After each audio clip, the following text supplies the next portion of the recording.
안녕하십니까. 오늘 강연의 사회를 맡게 된 재단법인 플라톤 아카데미 연구원 고효민입니다.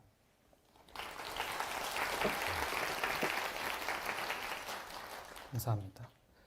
한가위 연휴도 지나보내고 날씨가 무척 선선해졌습니다. 우리 몸도 마음도 더위를 피해 여유롭고 또 후련해진 것 같습니다. 좋은 가을날 많은 분들께서 이곳 울산도서관 대강당을 찾아주셔서 울산에서 진행하고 있는 2024 인문웨이브의 뜨거운 열기가 느껴집니다. 재단법인 플라톤 아카데미는 인간의 보편 정신과 인격의 탁월함을 추구하는 성찰의 인문학을 심화, 확산시킨다는 목적으로 설립된 국내 최초의 인문학 지원 재단입니다. 본 강연은 문화체육관광부와 울산광역시가 주최하고 울산문화관광재단이 주관하며 재단법인 플라톤 아카데미와 한국문화예술위원회가 공동 기획하였습니다. 3. 멈춰서서 바라보다. 두 번째 강연은 꿈과 목표의 심리학, 이 시대 청년들에게 전하는 희망의 메시지를 주제로 아주대학교 심리학과 김경일 교수님께서 강연을 해주시겠습니다. 강연이 끝나면 연사님과 서강대학교 희망연구소 김진형 교수님의 대담이 진행됩니다. 대담을 위한 설문은 대중분들께 사전에 보내주신 내용들로 준비했습니다. 오늘 연사이신 김경일 교수님께서는 국내 대표적인 인지 심리학자로 고려대학교와 미국 텍사스 주립대학교에서 수학하셨습니다. 현재 아주대학교 심리학과 교수이시며 활발한 저술, 연구, 사회활동을 이어오고 계십니다. 그럼 지금부터 꿈과 목표의 심리학, 이 시대 청년들에게 전하는 희망의 메시지 강연을 김경일 교수님께 박수로 청해 듣도록 하겠습니다. 단상의 박수로 모시겠습니다.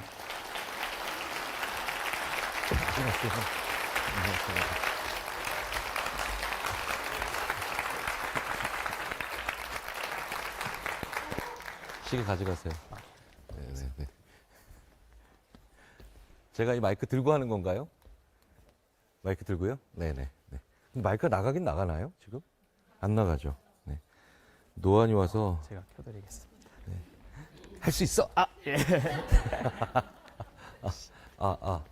나가나요? 네네네. 이거 꼭 있어야 되나요? 아니, 왜냐면 이제 뭐 이렇게 딱, 네, 국정연설을 해야 될 것 같고, 막 이래가지고. 네. 되도록 일로 안 가겠습니다. 네. 아니, 어떻게 이렇게 무표정한 얼굴로 최대한 앞으로 오라는 얘기를. 네. 그리고 핸드폰을 무음과 진동으로 하라는 얘기를. 네, 제가 뒤에서 셌거든요. 8번 하시더라고요. 근데 진짜 정말 좋은 분들이네요. 한 번도 짜증을 안 내시는 걸 보고. 전 뒤에서 벌써 3번째 부하가 치밀어가지고 그만해! 막 이렇게 얘기를 할까 막 생각을 하고 있었는데 제가 조금 그 참을성이 부족합니다. 네. 네. 센터요? 그럼 이렇게 된다니까. 네네. 괜찮으세요? 플라톤 아카데미 이게 로고가 들어가는구나.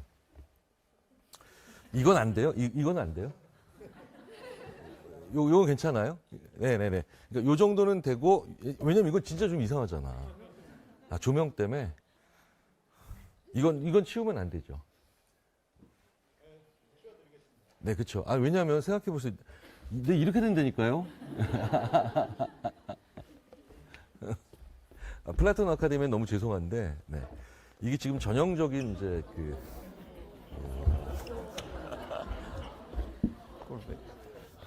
이거 무거운 거였구나. 이게 낫죠? 네네네, 감사합니다. 네. 도서관이 정말 예쁘네요. 네, 도서관이, 제가 우리나라에서 가본 도서관 중에 최고라고 얘기하면 분명히 다른 도서관, 관장님이 한번 저한테 섭섭하다 그러실 것 같아서. 근데 거짓말 하나도 안 보태고 왜 진짜 세 손가락 안에는 들어갈 수밖에 없는. 저는 딱 보고, 왜냐면 제가 근데 울산에 자주 오거든요. 자주 오는데 물론 여기를 지나갈 일은 별로 없어요. 근데 이제 이렇게 이쁘게 멋진 도서관이 있단 말이야? 라고 하면서 들어봤는데 자꾸 이렇게 지금 개인적 욕심이 생깁니다. 뭐냐면 어쩌다얼은 지금 올해 도서관 순회 프로젝트가 있거든요. 네, 그래서 아까 그래서 관장님한테 자꾸 잘 보이려고 제가 막 이렇게 인사도 하고 그랬어요. 귀한 시간 내주셔서 정말 자리해 주셔서 정말 감사하고요.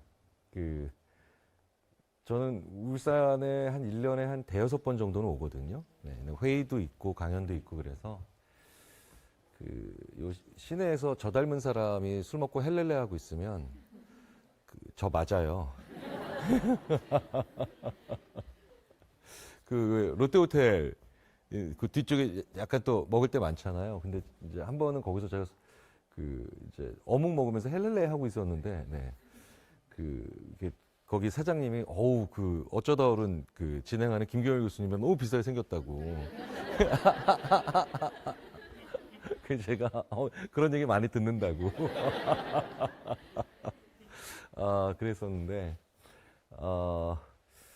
이제 정말 길고 긴 여름이 갔습니다. 저는 살다 이렇게 긴 여름 처음 봤어요. 네네. 그죠? 네네. 그러니까 저도 1994년 끔찍했다는 1994년의 여름이 기억이 나는데 그때 이제 석사학위 논문 쓰고 있을 때였는데 그때 처음으로 알았죠. 인류가 발명해낸 최고의 발명품은 에어컨이다. 네, 뭐 인공위성 이딴 거 필요 없다. 뭐 그때 막 이제 슬슬 인터넷 얘기 나오고 있었는데 그런 거 없어도 돼. 막 진짜. 그리고 2018년도 많이 더웠고 근데 올 여름은 진짜 가장 길었잖아요. 네. 저는 중간에 8월 말에 독일에 잠시 학회가 있어서 갔다 왔는데 일주일 동안 갔다 오면서 제가 내심 마지막으로 참고 내가 독일에서 돌아오면 그때부터 시원해져라. 이런 이기적인 바람은 절대 맞지 않는다는 걸 진짜 그대로 8월 말에 왔는데 34, 5도 이렇게 지나가고 있어서 근데 이 한국이라는 나라가 참 재밌죠. 한국에 살아본 외국인들은 이렇게 연중 최고 기온과 최저 기온이 어마어마하게 많이 벌어지는 나라를 본 적이 없다고. 사실 인류 최고의 시련은 사계절입니다. 그러니까 우리 조상님들이 되게 좀 이상한 분들인 것 같아요. 하필이면 털을 잡아도 이런데. 네네네. 그래서 왜 저희 관련 분야 연구자들도 이런 얘기 많이 합니다. 단군 할아버지가 분양 사기를 당해도 제대로 당했다고. 어떻게 이런데 털을 잡으셨을까? 왜 메소포타미아 문명을 비롯한 모든 고대 문명이 대부분 이렇게 많이 안 벌어지는 게 전제 조건이거든요. 연구자들에 따라서는 그때 당시 15도 이상 안 벌어졌다. 뭐 이렇게 얘기를 하는데 우리나라는 뭐 60도 정도 벌어지는 수준이니까요. 근데 되게 한국에 사는 분들은 그래서 사계절을 다 겪죠. 다 겪고요. 이제 한 4개월 있으면 이제 지금까지 삶았으니까 4개월 있으면 이제 얼릴 겁니다. 그렇죠? 네네네. 저도 예전에 태화강 근처에서 한번 1월 달에 울산이 고향인 친구랑 겨울방학 때 왔다가 태화강 근처에 나가서 잠깐 좀 산책하자. 이게 산책이냐 순찰이지. 진짜 춥더라고요. 울산 겨울 또 보통 아니죠. 왜 우리 조상님들은 이런 데 살았을까? 궁금해요, 저는. 보통 이렇게 호모사피엔스의 출발점이라고 불리는 아프리카에 그냥 계속 사시지. 아니면 뭐 그냥 동남아시아에 먹을 거 많은데 그냥 거기 사시지. 아니면 이제 초원 지역이고 유목이 쉬운 그런 유라시아 대륙 내부에 좀 사시지. 뭐 이렇게 산밖에 없는 나라에 네이버나 카카오 지도로 이렇게 위성 지도로 보면 다 녹색이잖아요.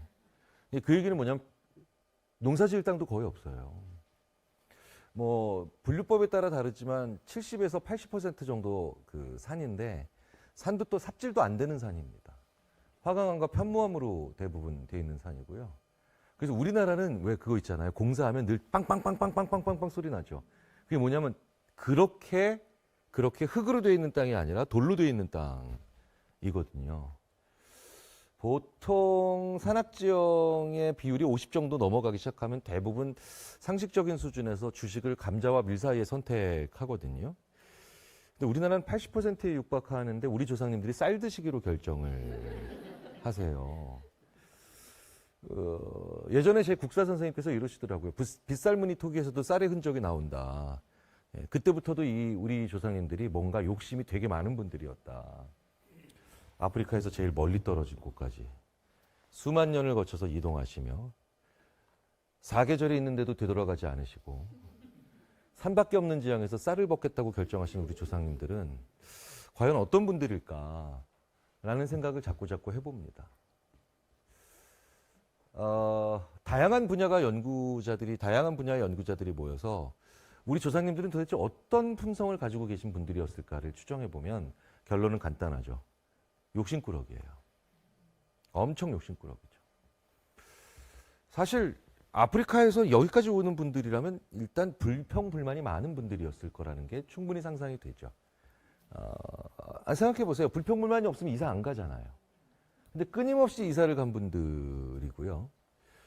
그 과정에서 워낙에 많은 시련을 겪으면서 되게 재밌게도 한국은 단일 민족이 아닌데 단일 문화를 가지고 있는 되게 이상한 독특한 나라가 되죠.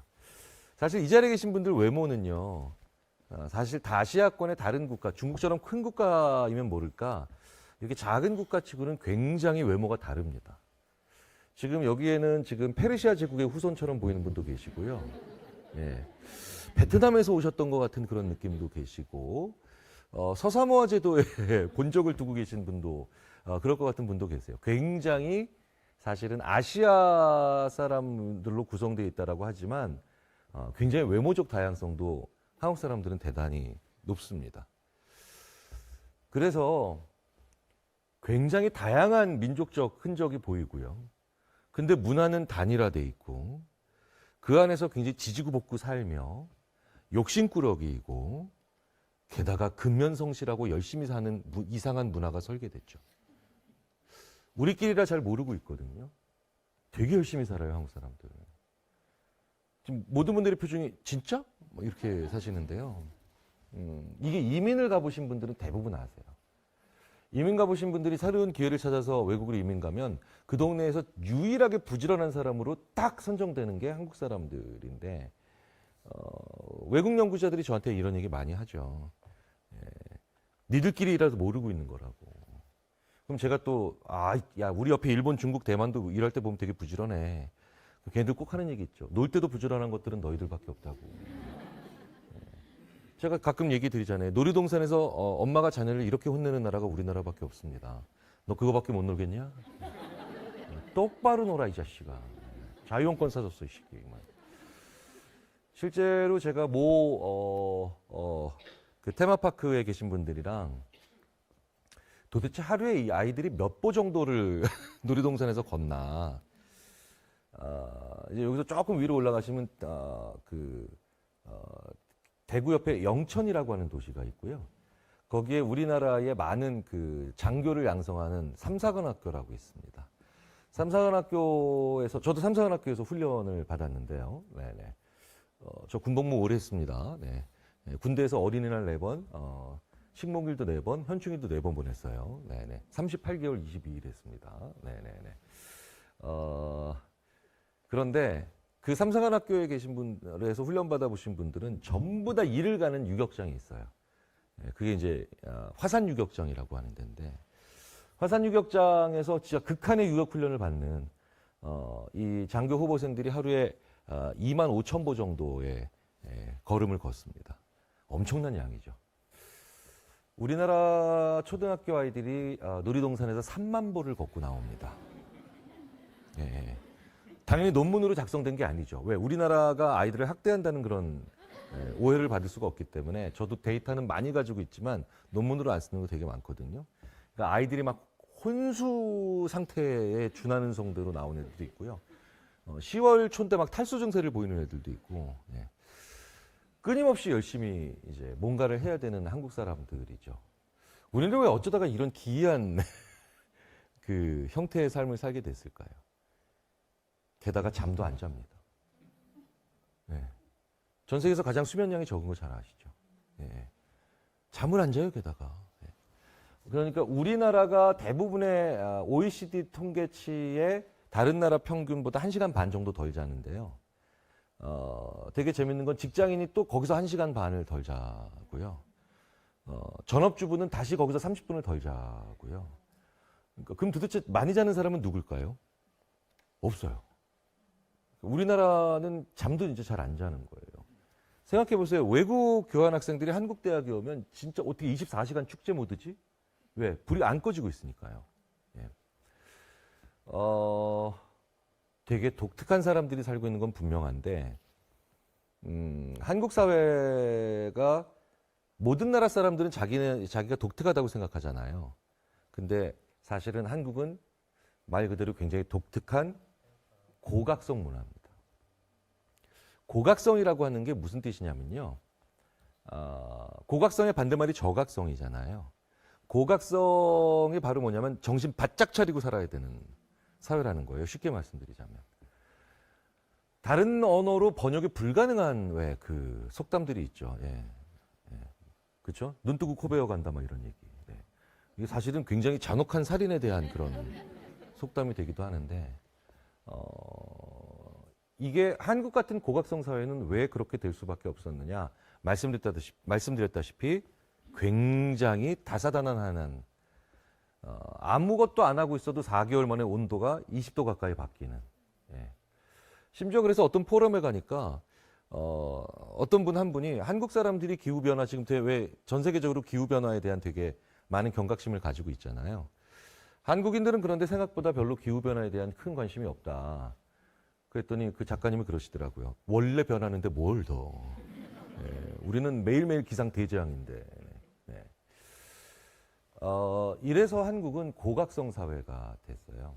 근데 되게 재밌는 건 사실 우리랑 위도도 크게 다르지 않은데 정반대로 저각성 사회에 아주 순종적인 문화를 만들어내서 열심히 사는 건 똑같은데 우리나라보다 각성과 그 다음에 소위 말하는 에너지는 되게 줄인 사회가 있죠. 어딘지 대충 아시겠죠? 예, 일본이에요. 일본입니다. 사실 저는 문화심리학자 한민 박사와 이 연구들과 공부들을 많이 하고 있는데요. 한민 박사의 책을 보면은 되게 재밌는 책이 있죠. 선을 넘는 한국인, 선을 긋는 일본인. 일본 사람들 선 안 넘잖아요. 그렇죠? 본분만 딱 지키고 남의 일에 참견 안 합니다. 우리 한국 사람들 선 넘으라고 있는 거죠. 선은 넘어줘야 돼, 일단. 그렇죠? 또 우리는 참견의 민족이에요. 참견의 민족. 게다가, 그러니까 우리는 오지랖이라고 하는 아주 독특한 얘기가 있는데, 상대방이 말 안 걸어도 우리는 계속 들어가는 거죠. 이걸 너무나도 잘 보여주는 게 우리나라의 그 역동적인 택시기사님들이세요. 네. 사실 외국에 나가면 택시기사와 얘기를 나눌 일이 거의 없고요. 뭐 날씨 얘기 정도, 현지 물가 정도 얘기할 수 있는데 저는 뭐 다른 도시도 마찬가지고요. 울산에서도 제가 2달 전에 세미나 때문에 왔을 때 울산역에 내리자마자 이렇게 시내로 들어오는데 한 30분에서 40분 정도 걸리잖아요. 초반 20분을 울산 지역의 지역 경제를 브리핑 하시더라고요.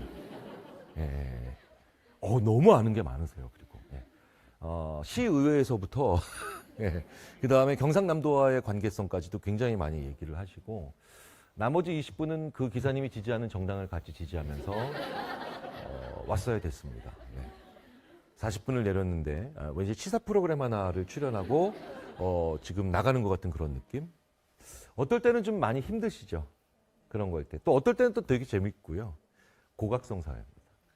고각성 사회예요. 대표적인 고각성 사회가 다른 나라에도 있겠죠. 대표적인 게 이제 유대인들 많이 모여 사는 이스라엘 같은 나라. 대표적인 고각성 사회라고 합니다. 재밌는 건 그래서 고각성 사회끼리는 서로 다른 나라 가서 상대방 나라 가서 사는 비율이 좀 떨어지죠.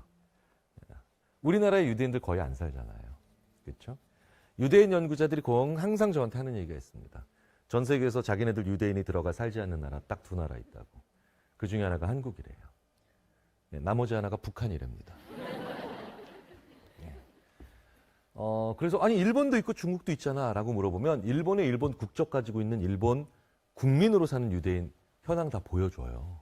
많더라고요. 중국 국민으로 사는 중국 국적 가진 유대인들 많아요. 근데 한국 국적을 가지고 한국 국민으로 사는 유대인을 본 적이 없대요. 주민등록번호 가지고 있는 유대인 지인 있다 손 들어 보십시오. 안 계시죠? 네. 그렇죠? 유대인 손 들어 보세요. 안 계시죠? 유대인들 저기 심리학 강의 되게 좋아하거든요. 사실 저는 일본에 가서 강연을 하면 지역에서 강연을 하든 기업 강연을 하든 일본 사람과 똑같이 살고 있는 유대인들을 어렵지 않게 자주 봤어요. 예. 근데 여기는 유대인이 안 계십니다. 물론 유대인처럼 보이는 분들은 몇 분 계세요. 매부리코, 막 눈썹 짚고 막 이런 거. 네. 아프리카 탄자니아에도 있다는 유대인 커뮤니티가 없죠. 되게 독특합니다. 이스라엘에서도 한국인 커뮤니티가 전 세계 다 들어가 있던 한국인 커뮤니티가 쉽게 만들어지지 않는 건 사실이고요. 양쪽 다 고각성 사회라 그래요. 제가 봤을 땐 우리가 이기는 것 같아요. 그 고각성에서. 그 고각성, 늘 정신 똑바로 차리고 언제 무슨 일이 일어날지 모르니 다사다난한 사회에서 끊임없이 정신 바짝 차려야 되는 문화. 이런 문화는 세상에 그렇게 많지는 않습니다. 이런 사회에서 우리는 이 지구상에서 가장 열심히 살고 잠도 적게 자며 무언가를 하고 있는데 자주자주 막막할 때가 있어요. 내가 이걸 제대로 하고 있는, 내가 지금 제대로 삶을 살아가고 있는 건지, 혹은 뒤처지고 있는 건 아닌지, 혹은 내가 선택한 이게 정말 앞으로도 오랜 시간 동안 내가 할 수 있는 것들인지, 이런 거에 대한 자신감은 사실 누구나 다 완벽할 수가 없고요. 사실 저도 마찬가지입니다. 네. 저는 왜 심리학을 선택했을까요? 일단 여학생이 많을 것 같아서 라고 한번 인터뷰를 했더니 안 내보내시더라고요. 네. 근데 진짜 사실이에요. 네. 왜냐면 남자 고등학교를 다녔는데 너무 시꺼먼 놈들이랑 같이 학교를 다니니까 뭔가 좀 이렇게 여학생들과 같이, 아니 생각해보세요. 세상의 절반이 여성이고 절반이 남성인데 남자 고등학교를 다니고 있으니까 와 이러고 있다가, 그래 대학은 절대로 사관학교를 가지 말자. 그래서 여학생들도 볼 수 있는 그런 정상적인 삶의 세계로 들어가자. 과는 잘 골랐는데 대학교를 잘못 골라서 우리나라에서 사관학교 다음으로 여학생 비율이 떨어진다는 그런 대학에 들어가는 바람에 제 50명 중에 여자 동기가 5명인데, 거의 그래서 그 친구들과 거의 뭐 재밌게 놀아보지도 못하고 저는 군대를 갔던 기억이 납니다. 근데 사실 저도 그러니까 심리학을 선택한 거는 그렇게까지 뭐 대단히 엄청난 비전과 아니면 목표의식을 가지고 있었던 건 아니에요. 하지만 되게 재밌게도 저희 앞집 아저씨가 그때 삼성증권 다니고 계셨는데 술을 좀 좋아하셔서 가끔 이렇게 술 드시고 늦게 들어오시고, 저는 자율학습 마치고 고3 때 가면 그 아저씨가 저한테 막 용돈 하라고, 뒷집 사는 학생인 저한테 막 10,000원짜리도 주시고 막 5,000원짜리도 주셔가지고 제가 항상 인사를 잘했죠, 그분한테. 네, 인사를 잘하고. 근데 그분이 하루는 술에 좀 많이 취하셨는데 그날도 기분이 좋아서 들어가시는데, 뭐 어차피 이제 수희 아빠시거든요. 네. 그 집 딸 이름이 수희예요. 수희. 예. 가수 김수희 씨 할 때 그 수희. 예. 수희 아빠께서 그래서 오늘도 쑥 들어가시는데 저한테, 그때가 이제 과 정할 때입니다. 대충 원 썼을 때. 그랬더니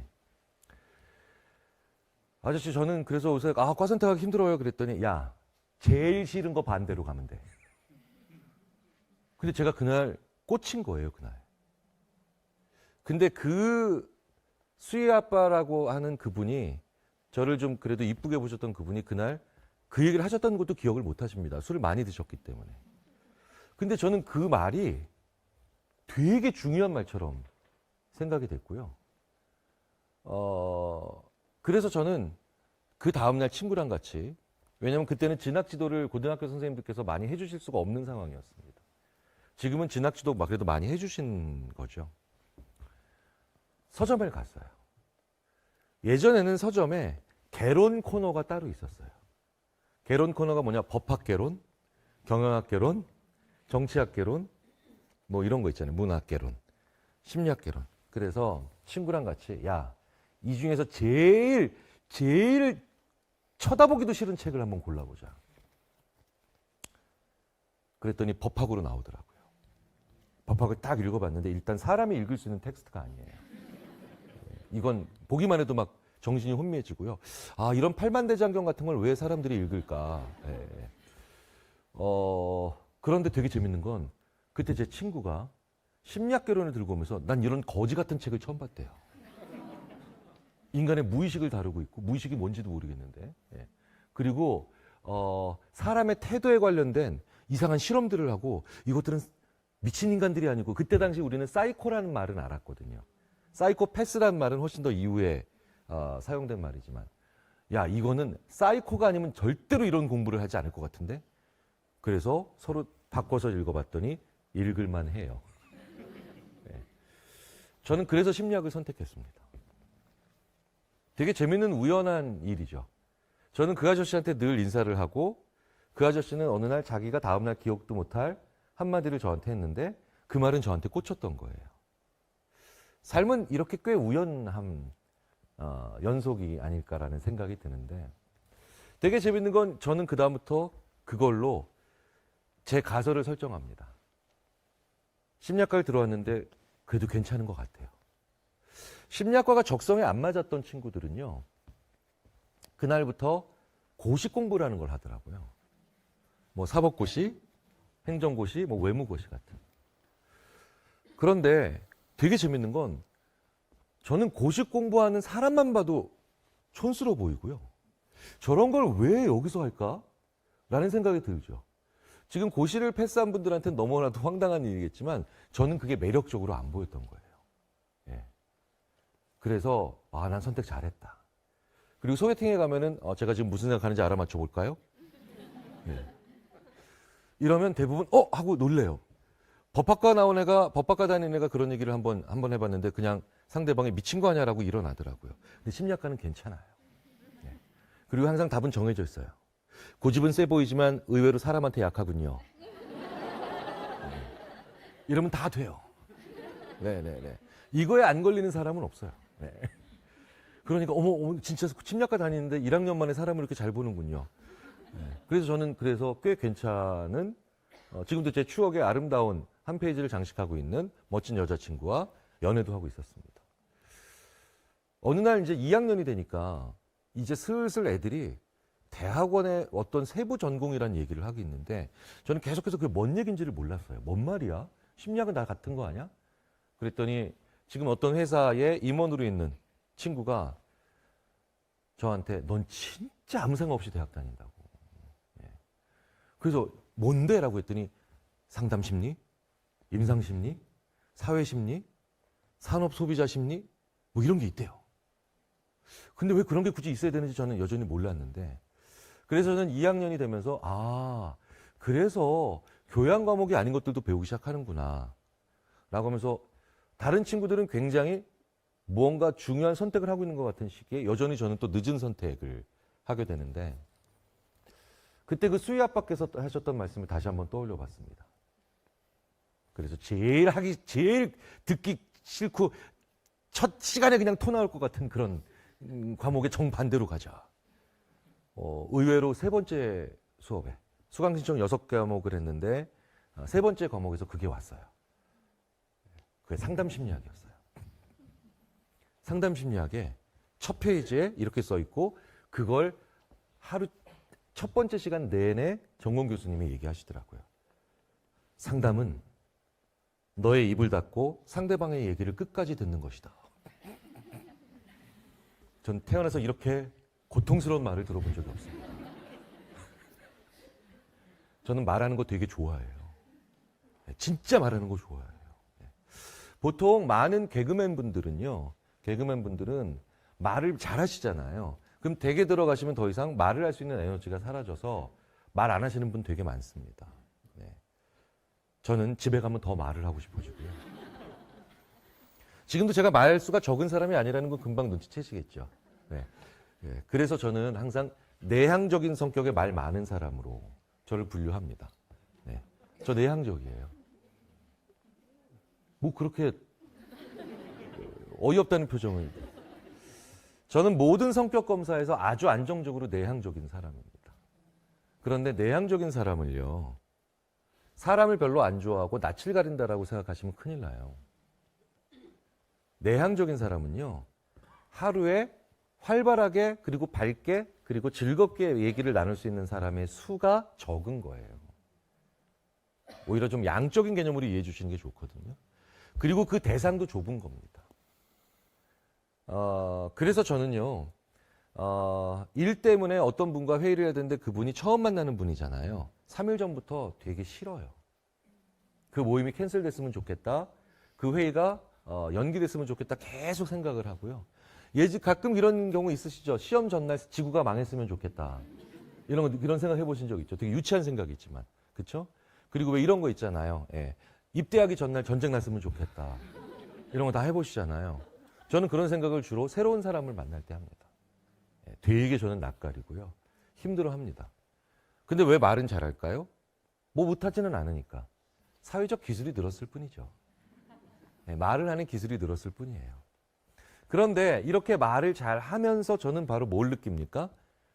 되네. 의미와 보람을 느끼죠. 그런데 집에 들어가면 이제 제일 가깝고 친한 사람들이잖아요.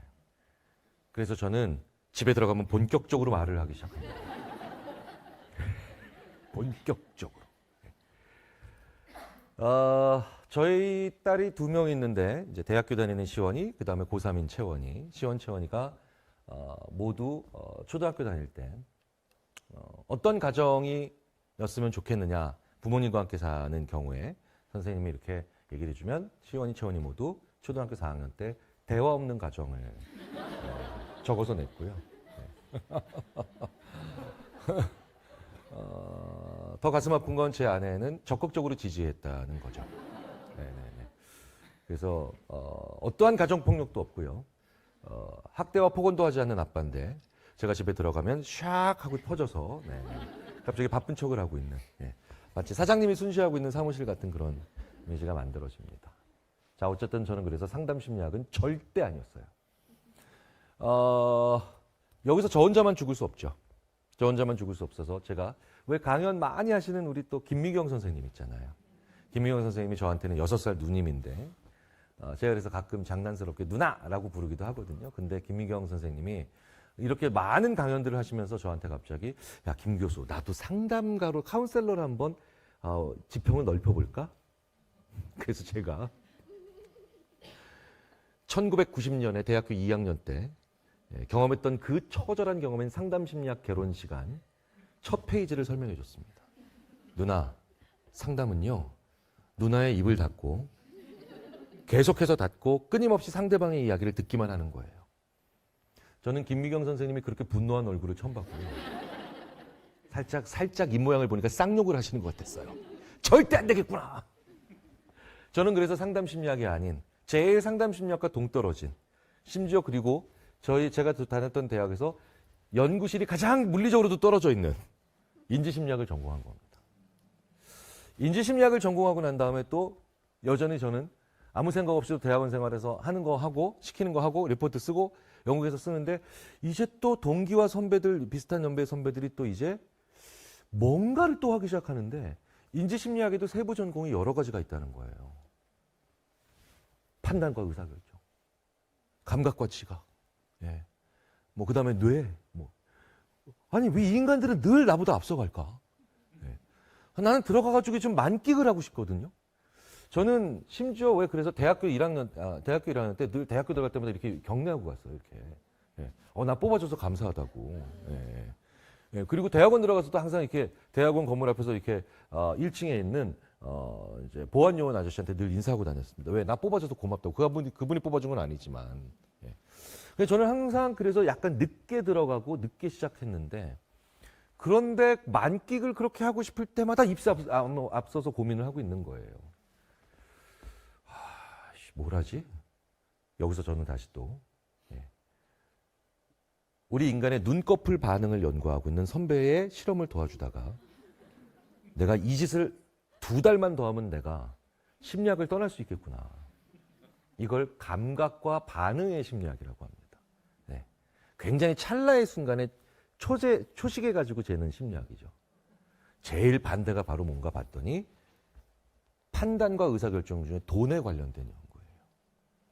근데 처음으로 돈 연구는 그 자체로 아주 즐겁게 재밌게 했어요. 제가 이 말씀을 왜 드리냐면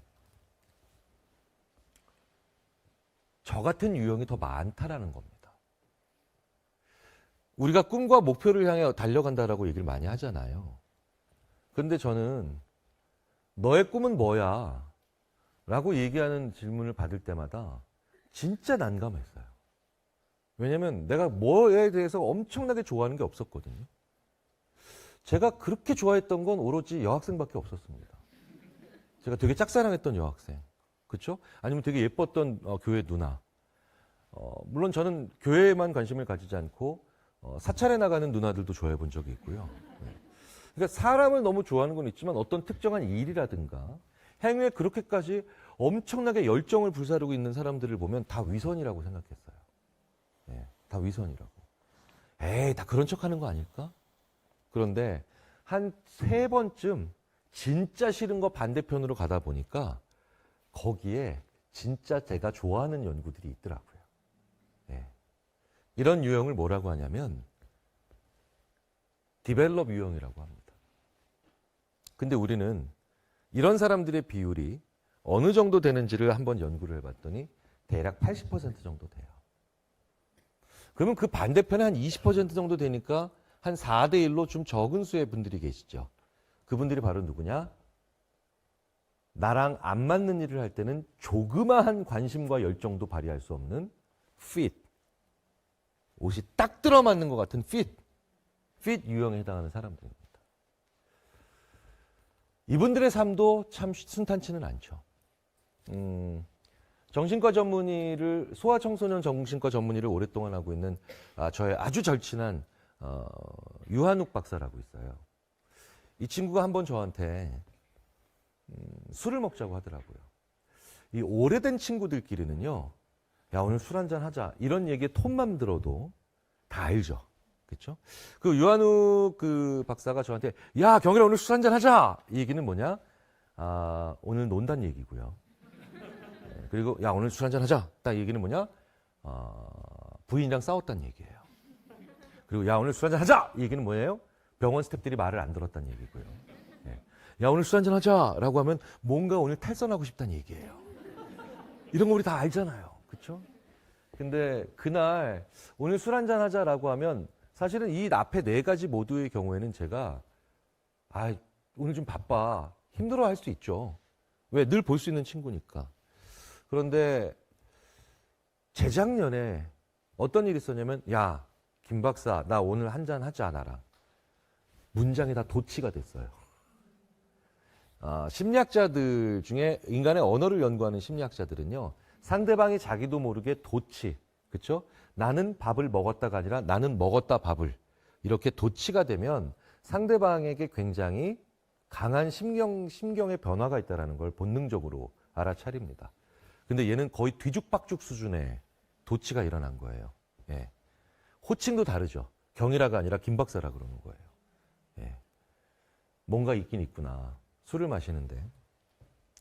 사실 굉장히 정신과 전문의로서의 그 직업적 윤리치도 좋고 실력도 탄탄한 이 친구인데 약간 누군가에게 속죄하고 미안해하고 싶어하는 마음으로 술을 먹더라고요.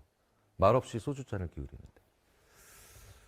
그래서 왜 그런 거야? 라고 물어봤더니 긴 이야기를 짧게 줄일게요.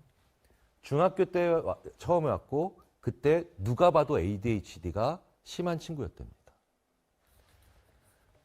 그런데 그 얘기를 쭉 들어보니까 인지심리학자인 제가 봐도 이건 누구나도 ADHD라고 판정 내릴 수밖에 없는 그런 친구였습니다. 자, 어떤 일에도 집중을 못하고요. 그리고 대부분 집중을 한다 하더라도 그게 오래 가지는 경우가 거의 없습니다. 당연히 대부분의 과목에서 낙제를 계속하고요. 그 이후로 고등학교 때도 계속해서 병원에서 진찰받고 치료받았고요. 어떻게 간신히 들어간 삼수 끝에 들어간 대학에서도 계속해서 전공에 집중을 못하고 그러니까 모든 게 다 늦어지고 있는 거예요. 그러면서 20대 중반이 넘어서야 간신히 군대에서도 제대를 했는데 군대에서도 참 많은 힘든 에피소드가 있었답니다. 그리고 다시 또 취직을 했죠. 어느 직장에서도 한 달 이상 버티지 못했고요. 심지어는 3일 만에 소위 말하는 잘린 경우도 있었답니다. 참 어렵게 살고 힘들게 살아가는 인생이었죠.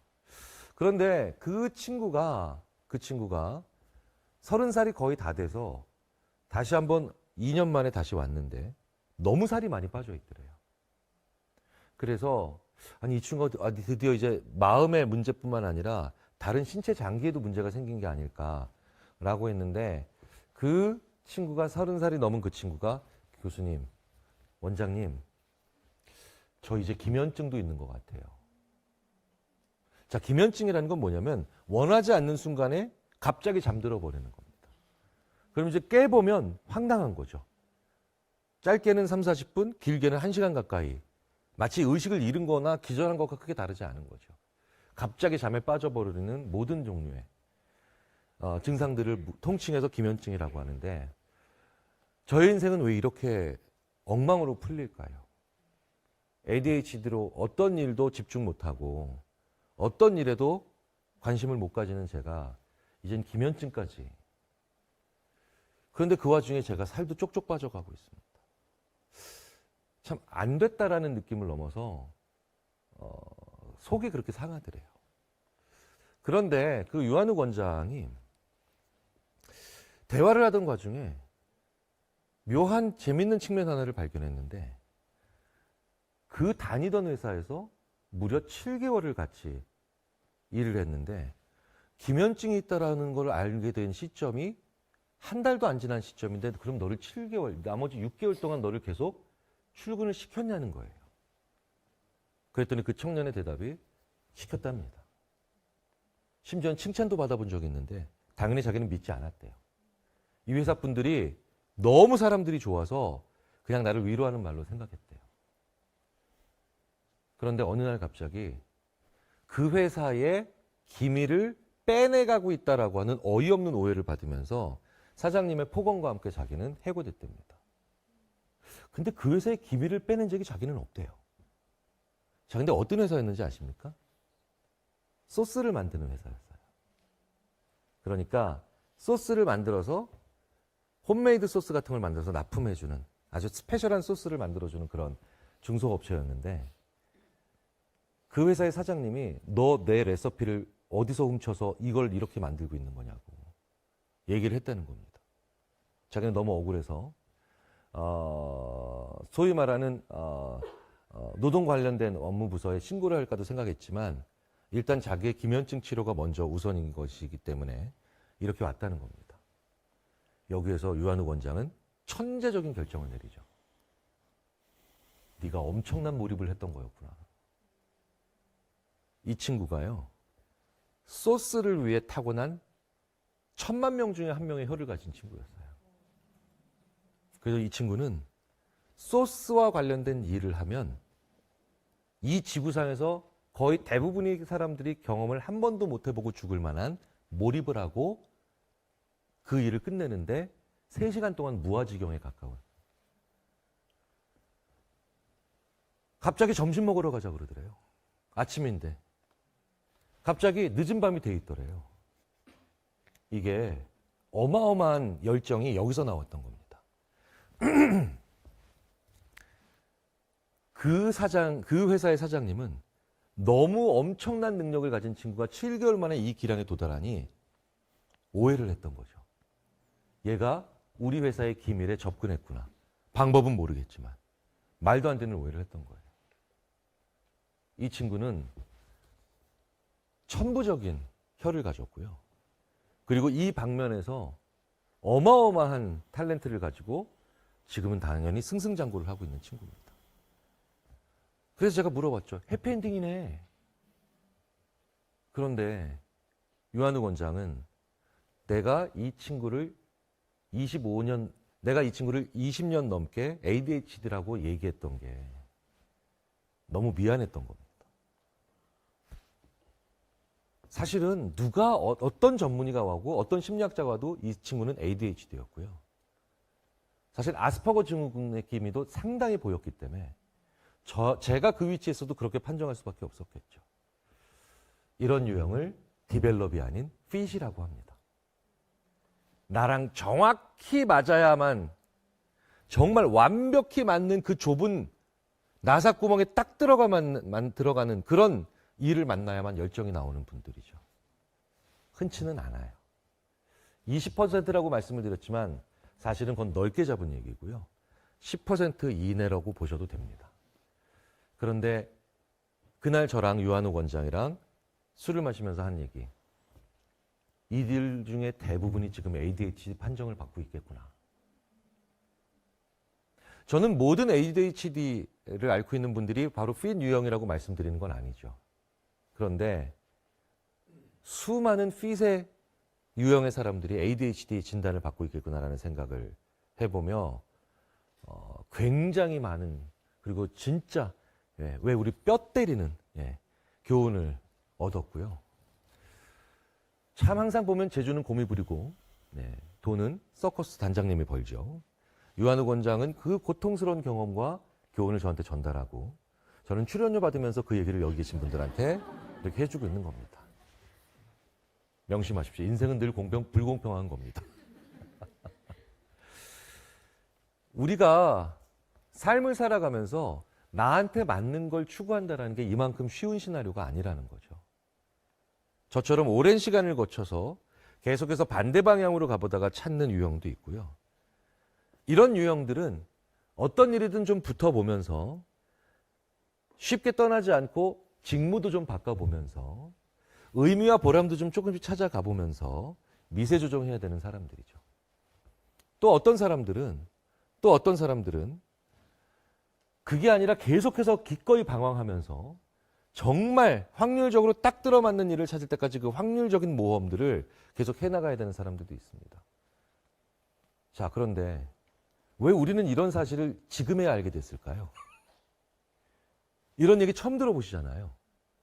저도 연구자로서 이런 연구들을 직접 접하기 시작한 지 10년이 안 됩니다. 왜일까요? 고민해 본 적이 없었기 때문에 그래요. 우리 호모사피엔스의 역사를 뭐 30만 년이든 35만 년이든 어떻게든 잡죠. 그리고 좀 더 문명의 시기로 시작하면 만 년으로 잡죠. 그렇죠? 우리는 또 반만 년 역사라니까 5천 년이라고 잡자고요. 그 시기 동안 우리는 한 번도 이런 고민을 할 기회가 없었습니다. 대장장이의 자식은 대장장이를 하면 됐었고요. 농부의 자식은 농사를 지면 됐었고 왕의 자식은 왕이 되거나 아니면 그 전에 죽임을 당하거나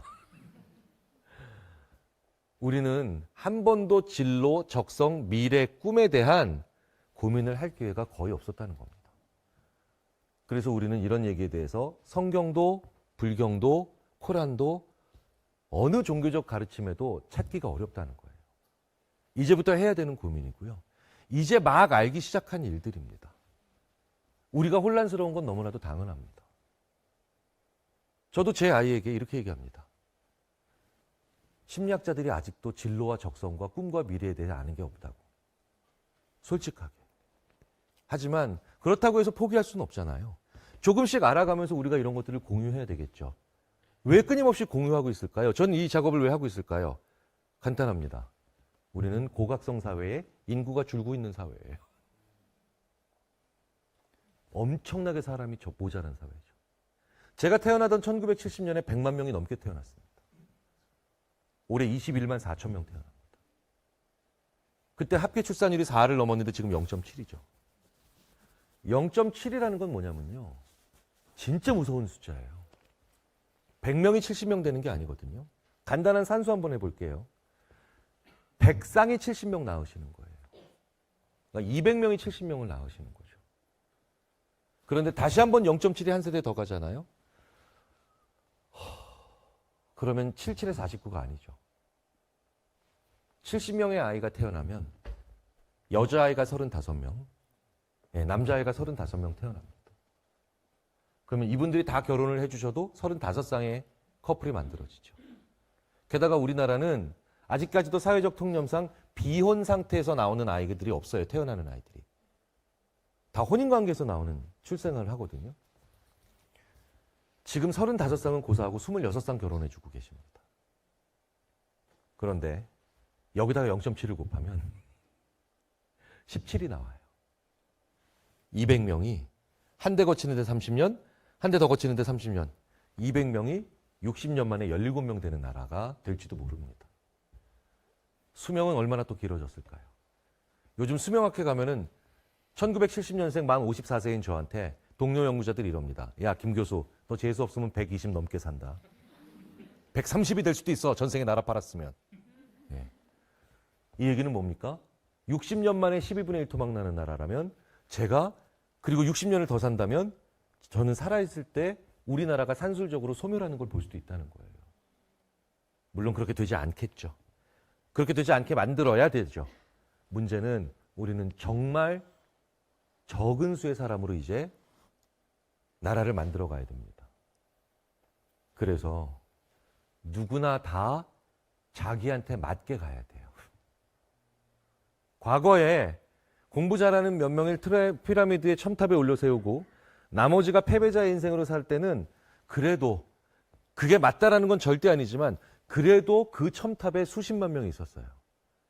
그런데 이제는 이 금쪽 같은 우리의 한 사람 한 사람이 다 자기의 미래와 꿈과 적성과 진로에 대해서 끊임없이 고민하셔야 됩니다. 그게 나를 위한 일이자 우리가 안 망하는 길이에요. 나는 지금 60 넘었으니까 괜찮아? 아니죠. 왜? 사람이 너무 모자라서 60대도 은퇴를 못해요.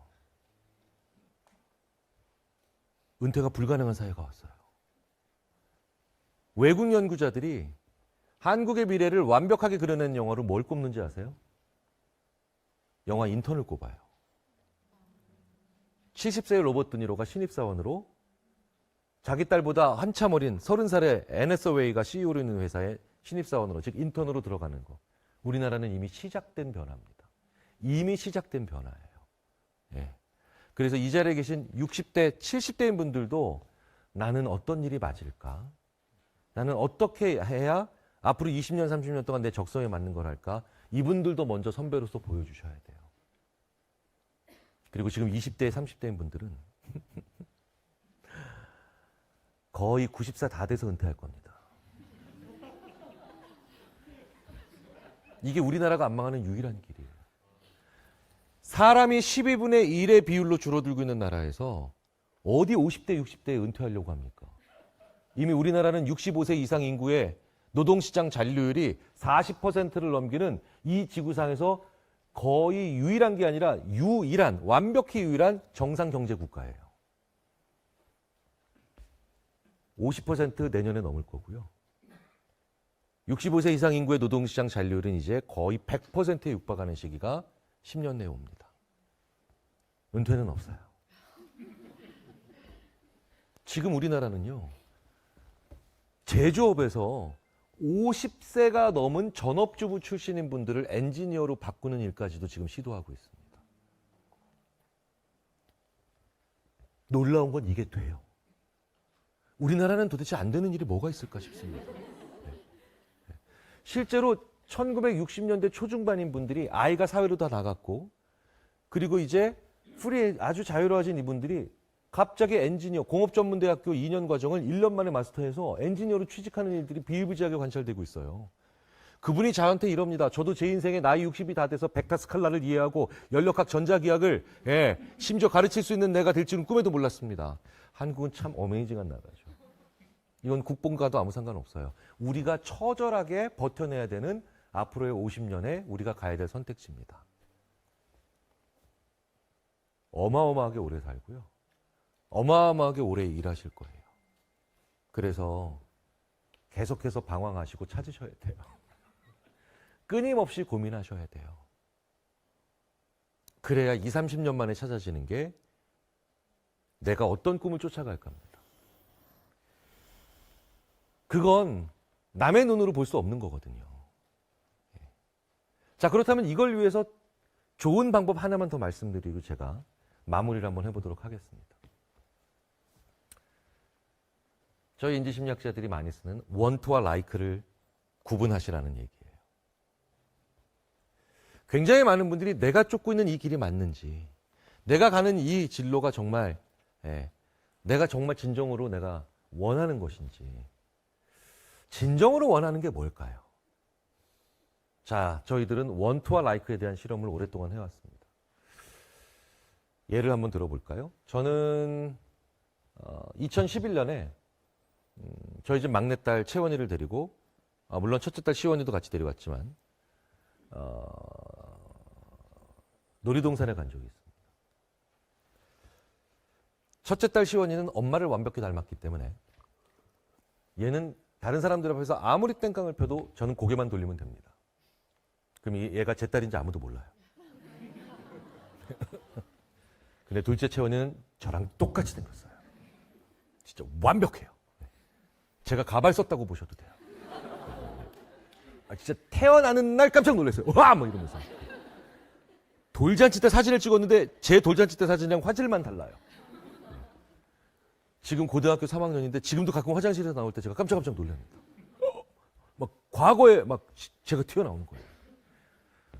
저는 괜찮죠. 저는 과거를 보는 거잖아요. 얘는 미래를 보는 거라고요.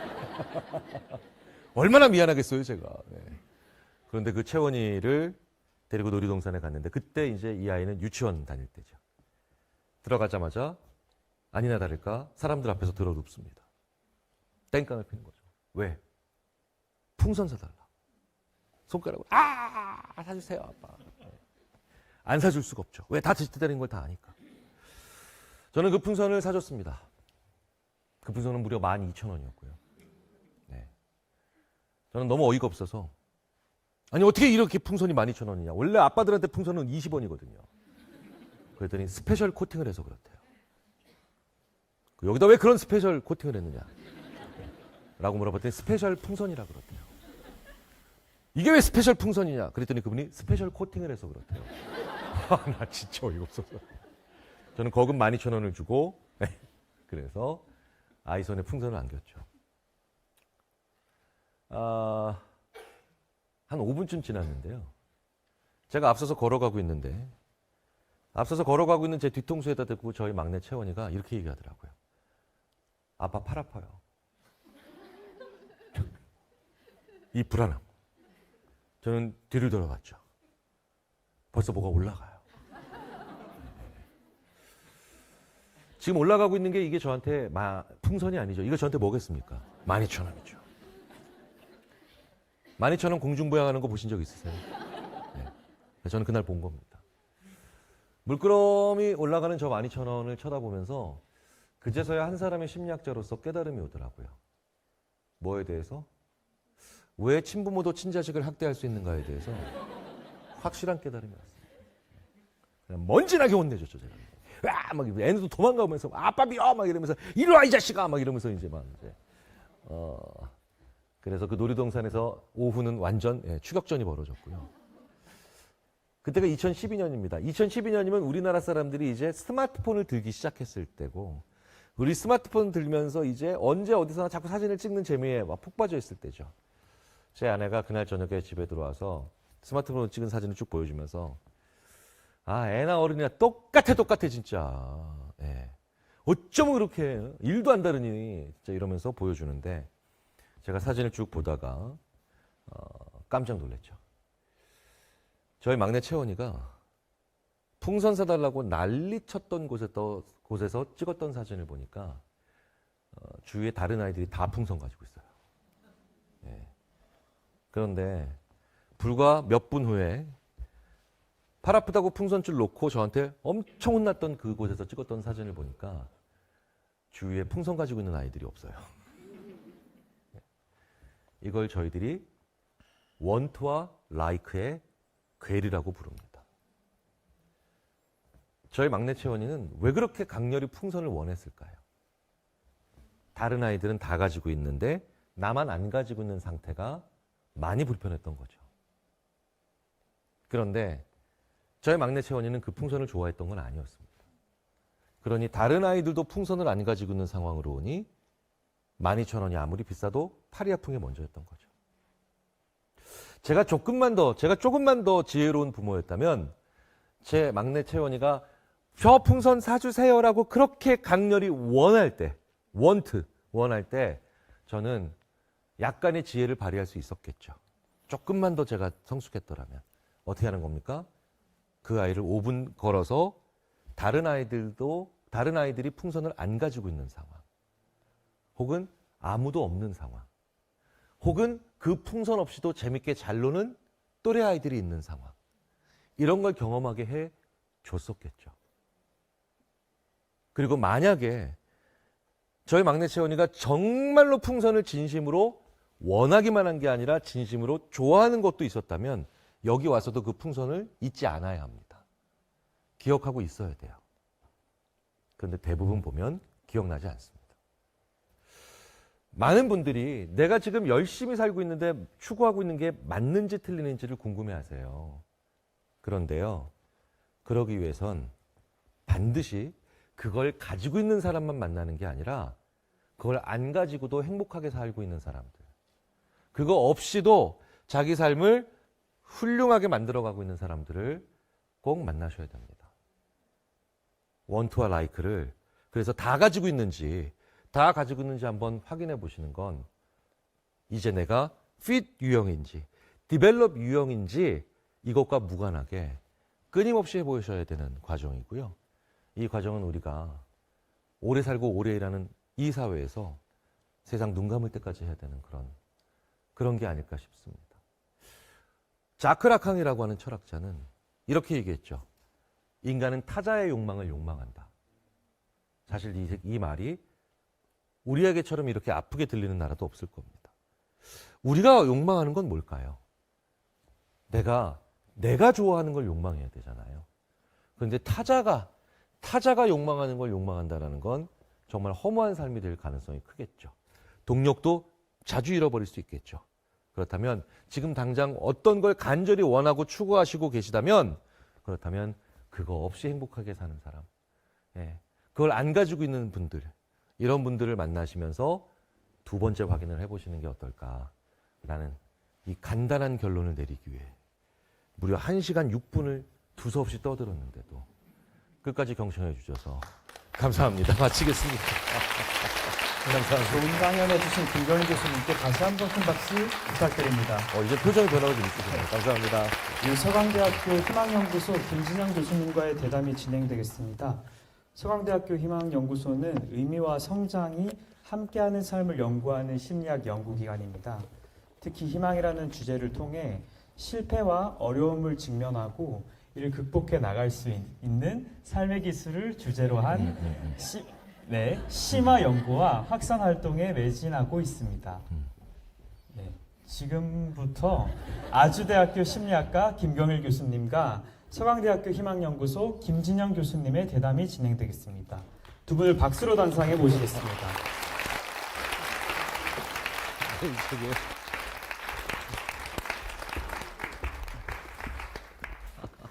와, 이거 학회 때 보고 진짜 오랜만에 뵙네요. 제가 이쪽이에요? 이쪽? 네네.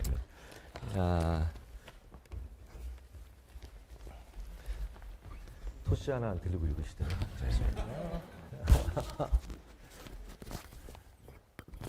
저도 김진영 교수님 되게 오랜만에 봬요. 오랜만에 학회에서 한번 뵙고. 네.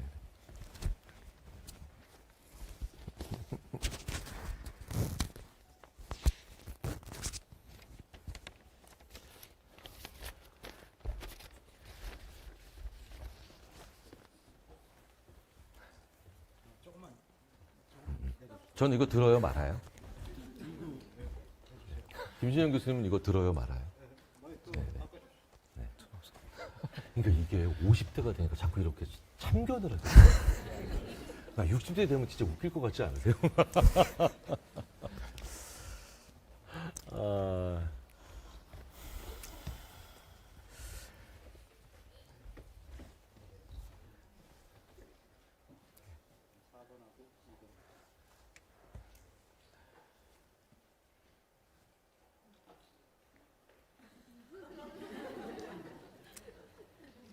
네, 시작할까요?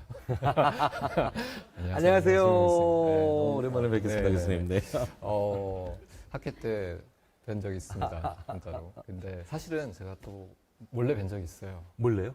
장례식장에서 한번 장례식장. 아, 그러니까 우리 저기 뭐 심리학회 저희 서강대 교수님 저기 계셨을 때 아, 제가 갔었는데 이창원 교수님? 네, 맞습니다. 아. 그때 뵀어요. 제가 그래서 사실 멀리서 그래요? 김경일 교수님 계신데 아. 술을 드시고 계셔가지고 제가 일단 멀리서 멀리서. 저기다 네. 이틀 갔잖아요. 예, 이틀 그러셨습니다. 가가지고. 네네. 그 집도 진짜 똑같이 생기셨잖아요. 그렇습니까? 뭐 어차피 이거 편집되는 거 다 알아요. 네. 서강대학교 심리학과의 네, 이창원 네, 네. 교수님이라고 계신데 그 아버님이 서울대학교 심리학과의 이장호 교수님이신데 진짜 똑같이 생겼어요. 어느 정도 똑같냐고요? 안면 인식 기능이 속아요. 네. 실제로 풀었다니까요. 네네. 죄송합니다. 아닙니다. 네. 정말 말씀이 많으시네요. 네, 너무 저는 사실 이제 제대로 대화하는 건 처음인데 너무 재밌으시고 저는 깜짝 놀랐습니다. 저도 이제 학교에서 강연을 하지만 이렇게 말씀을 잘하시고 또 너무 오늘 좋은 강연을 바쁘신 시간에도 오셔가지고 울산까지 오셔가지고 굉장히 많은 청중들이 오셨어요. 역대 제일 많이 이제 신청을 하셨고 그 중에서도 또 이렇게 보셨다고 들었습니다. 그래서 인기가 굉장히 대단하다고 생각을 했습니다. 오늘 그 교수님께서 사실 그 꿈과 목표에 대한 심리학 사실 제목만 보면은 되게 왠지 어려울 것 같고 그러나 제 머릿속에 남는 지금 얘기들은 굉장히 유쾌하고 재미있었던 얘기들이 많이 남습니다. 그러나 몇 가지를 중요한 요점을 정리해보자면 교수님께서 우리가 앞으로 살아가야 될 시기가 많으니까 스스로를 끊임없이 돌아보고 좋아하는 것과 원하는 것을 잘 구분하면서 살아가는 그런 삶의 지혜를 우리가 추구해야 된다.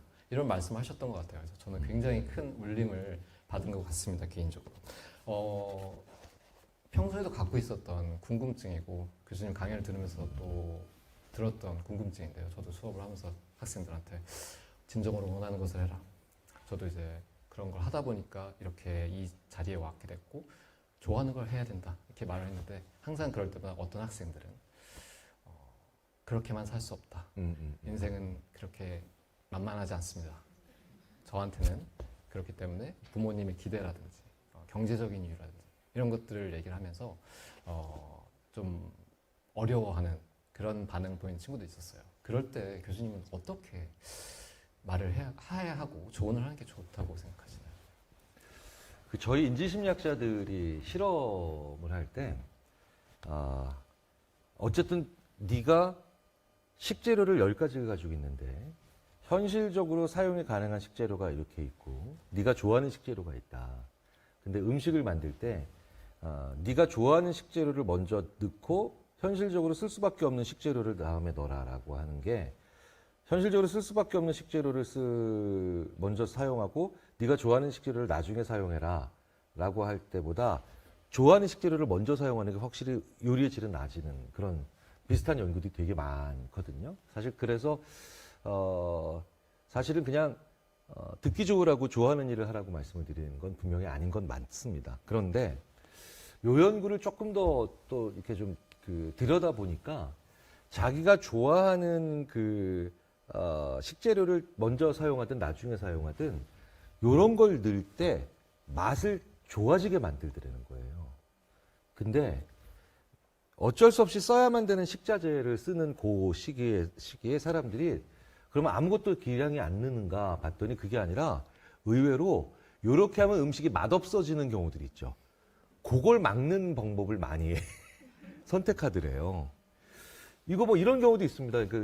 좀 HR하는 연구 분들한테 많이 나오는 패턴인데 나랑 정말 마음이 잘 맞는 좋아하는 사람이랑 일을 하면 일의 기량이 늘어요. 근데 안 맞는 분들이 있잖아요. 안 맞는 분들이랑 일을 하니까 사회적인 기량이 늘어요. 그래서 무언가 지금 상황이 교수님 아무리 좋아하고 열정이 생기는 걸 하라고 하셔도 지금 저는 상황이 이런 걸 할 수밖에 없습니다. 라는 얘기를 할 때 저는 그래서 그러면 요 상황에서 네가 그거를 할 수밖에 없다라고 생각하면 그때 느는 게 뭔지를 한번 곰곰이 생각을 해보자 라고 얘기를 합니다. 올해 초에 제가 장애인 이천에 있는 장애인 올림픽 대표 패럴림픽 대표 선수단을 갔는데 거의 그분들이 이 질문을 하시더라고요. 저는 지금 국가대표지만 저의 장애로 할 수 있는 게 이거밖에 없어서 이걸 하고 있습니다. 마찬가지의 질문이 저한테 왔었는데 그날 이후로 계속해서 연구들을 좀 찾아보고 내린 결론이 이거예요. 분명히 느는 게 있겠죠. 느는 게 있겠죠. 피할 수 없다면 즐긴다기보다는 이때 내가 가지는 의외의 능력들이나 의외의 기량들이 뭔지를 한 번씩 체크해보고 적어보면 조금 어차피 그 길을 가야 된다면 좀 잘 버텨내고 또 의미 있게 가볼 수 있지 않을까라는 생각이 듭니다. 네, 정말 좋으신 것 같아요. 저도 꼭 수업 때 좀 예. 아까 말씀하신 대로 고음 재주는 누가 네, 부리고 네. 제가 좀 사용하도록 하겠습니다. 고음 제주 그거. 네. 제가 좀 사용하도록 하겠습니다. 물론 저는 돈을 받지 않지만. 네. 그리고 또 중요한 정말 개인적으로 궁금한 게 있어요. 이런 강연을 통해서 이렇게 말씀을 해주시고 많은 청중들이 공감하고 이해하겠지만 또 저도 한 아이를 키우는 아빠로서 물론 본인이 좀 원하고 좋아하는 것들 적성 찾아야 되지만 또 어른으로서 방향을 제시해주고 싶으니까 말을 하게 되는데 그럴 때마다 저희들이 이제 요즘 소위 이제 꼰대라는 얘기를 많이 듣습니다. 그래서 이 오명을 피하면서 어떻게 이런 정말 진심은 정말 사랑하고 아끼는 마음에서 뭐 아이뿐만 아니라 제자들까지 그런 조언을 하고 싶을 텐데 이거는 어떻게 개인적으로 하시는지 정말 궁금합니다. 야, 이거 진짜 심리학자들끼리만은 자주 하는 얘기인데 진짜 심리학자로서 자식한테 아빠는 나를 이해하지 못해 이런 얘기 들으면 진짜 무너져요. 그렇지 않아요? 아직 2살이어서 2살이에요? 사춘기 되면 저한테 알려주세요. 네. 야, 제가 아이가 사춘기에 도달했을 때 우울증을 앓고 있는 심리학자들을 위한 모임을 하나 진짜 가져볼까라고. 왜냐면 이게 심리학자인데 어떻게 이렇게 모를까 싶을 정도로 제가 사실은 정확하게 말씀하신 그 문제 때문에 저도 아빠 이거 이제 아빠 그 다음에 나올 거는 그만해 아빠 말하지 마 아빠 아무것도 하지 마 아빠 생각하지 마 아빠 뭐 이런 것들이 다 나오고 있는데 말풍선으로 다 떠 있는 거예요. 제가 얼마 전에 그래가지고 제 친한 임상 상담 전공하는 성태훈 박사라고 하는 분한테 야, 성 박사야 이러면 어떻게 되냐 그랬더니 성태훈 박사가 형 남이 듣기 싫어하는 말을 그 사람한테 하기 전에 뭐 해? 그래가지고 잘 보이지. 잘 보여봐. 잘 보이려면 어떻게 해야 되냐? 그 사람이 좋아하는 걸 같이 먹고 그 사람이 좋아하는 걸 같이 하든가 이래야 될 거 아니야. 되게 재밌는 게 의외로 아이가 뭘 좋아하는지를 알아도요. 자기가 어떤 조언을 할 때는 이렇게 합니다. 앉아봐. 그죠? 네. 그리고 지금부터 내 말 잘 들어. 네. 그러니까 이게 그 사람에게 청탁을 한다고 생각을 해보고 심지어는 뇌물로 회유한다고 생각을 해보래요. 네. 혹은 심지어 부정한 어떤 음모를 꾸민다고 생각을 해보세요. 그러면 어떻게 그런 톤으로 그런 자세로 말을 하겠냐는 거죠. 부모로서 말은 해야 될 때가 있는데 일단 첫 번째로 저는 약간 그런 걸 하고요. 두 번째로 이제 조금 더 크니까 배우자 선정에 관련된 연구들을 또 제가 몇 개를 읽어보는데 아직은 배우자 선정할 때는 아닌데 누가 더 괜찮고 어떤 일이 더 비전이 있는가는 자식이 더 잘 맞히더라고요. 그 연구를 다 종합해 보니까. 근데 진짜 나쁜 거는 부모가 더 잘 보더라고요. 그래서 제가 가끔 이제 학생들한테 저 사람 별로인 것 같다 그러면 엄마 말 듣지 말라고. 그 정도의 판단을. 근데 쟨 죽어도 안 돼 그러면 엄마 말 들으라고. 네, 이런 얘기를 농담 반 진담 반으로 하기는 하는데 원칙은 그건 것 같습니다. 이 말을 지금 하는 게 적절할까 아닌가에 대한 고민을 매번 기꺼이 그때마다 해놓으시면 쌓이는 노하우와 쌓이는 직관이 한번 조금 더 조금씩 낫게 만들지 않을까라는 생각입니다. 정말 뭐 이렇게 어려운 질문을 하세요, 진짜. 제가 오늘 온 이유가 이거 때문에 왔습니다. 그럼에도 불구하고 굉장히 현명하고 너무 명쾌한 답을 주시는 것 같아요.